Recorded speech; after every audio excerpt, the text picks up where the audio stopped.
किनभने त्यो थोरै तपाईँले बोल्नै पर्ने छ क्या, तपाईँबाट केही सुन्नै पर्ने छ देशले होइन। किरमन मान्छे दिनभरि लामै भयो आज होइन, तपाईँहरूको बसाइ हामीहरूको कुरा के भयो? अब आज अलिकति लामो समय चाहिँ हामी विभिन्न बैठकहरू थिए। खास गरेर अब पहिलो बैठक भनेको राष्ट्रिय विपद जोखिम न्यूनीकरण तथा व्यवस्थापन यो राष्ट्रिय परिषदको बैठक थियो, जुन सम्माननीय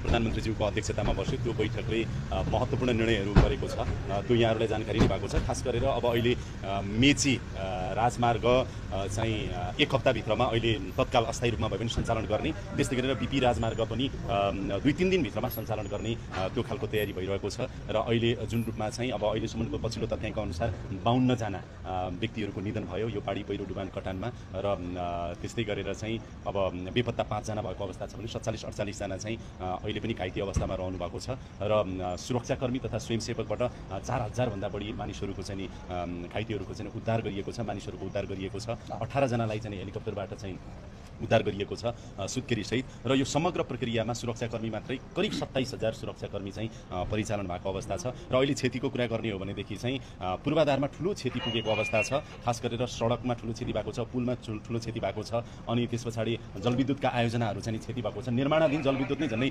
300-350 मेगावाट बराबरको क्षमताको चाहिँ त्यो क्षति भएको अवस्था छ। सिँचाइमा त्यत्तिकै क्षति भएको अवस्था छ, खानेपानीका आयोजनाहरूमा पनि क्षति भएको अवस्था छ। यी सबै क्षतिहरूको चाहिँ अब आकलन हुँदै गरेको अवस्था छ। र अहिले तत्कालको लागि परिषदले चाहिँ राहत स्वरूप जुन हाम्रो कार्यविधिमै चाहिँ छ, विपद प्राधिकरणको कार्यविधि अनुसार चाहिँ पहिलो चरणको जुन राहत बाँड्नुपर्ने छ 25,000 + 25,000 गरेर, त्यो कुरा चाहिँ स्थानीय तह मार्फत बाँड्ने कुराहरू भएको छ। भनेदेखि पुनर्स्थापना पुनर्निर्माणको कुरा गरिराख्दाखेरि चाहिँ जुन निकायको अन्तर्गत रहेका पूर्वाधारहरू छन्, सङ्घीय सरकारले गर्नुपर्ने सङ्घीय सरकारले, प्रदेश सरकारले गर्नुपर्ने प्रदेश सरकारले त्यो रूपमा अगाडि बढ्छ।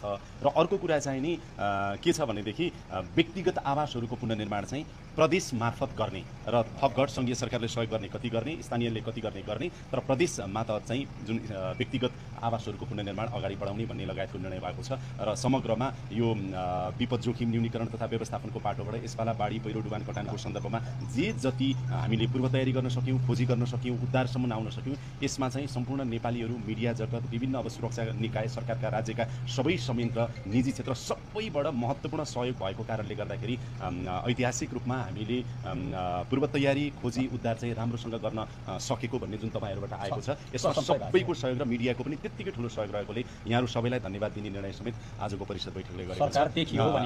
त्यो देखिएको छ। मैले यति कुराहरू चाहिँ भने त्यसपछि हाम्रो अब दोस्रो बैठक चाहिँ आज परराष्ट्र मन्त्रालयसँगको केही ब्रिफिङका कुराहरू थियो।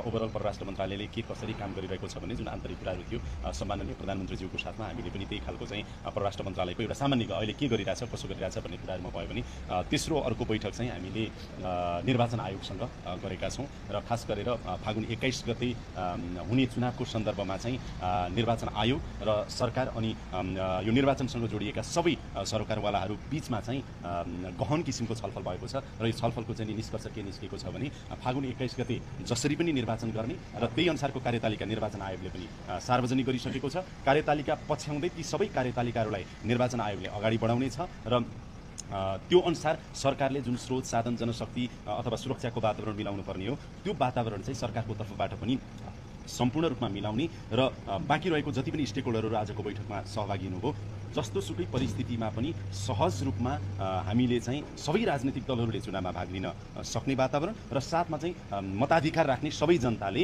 चाहिँ के भन्छ मतदान गर्न सक्ने अवस्था सृजना गर्ने कुराहरूमा मुलुक सम्पूर्ण रूपले अब निर्वाचनको कार्यतालिका अनुसार प्रक्रियामै अगाडि बढिसकेको र सरकारको, निर्वाचन आयोगको र सरकारवाला सबैको अब एउटा महत्त्वपूर्ण चाहिँ अर्जुन दृष्टि हाम्रो चाहिँ अब निर्वाचनतिर अगाडि बढ्छ भन्ने कुराहरूमा सबै एकमत भएर निर्वाचनको बाटोतिर अगाडि बढेको छ। यहाँहरू सबैलाई धेरै धेरै धन्यवाद।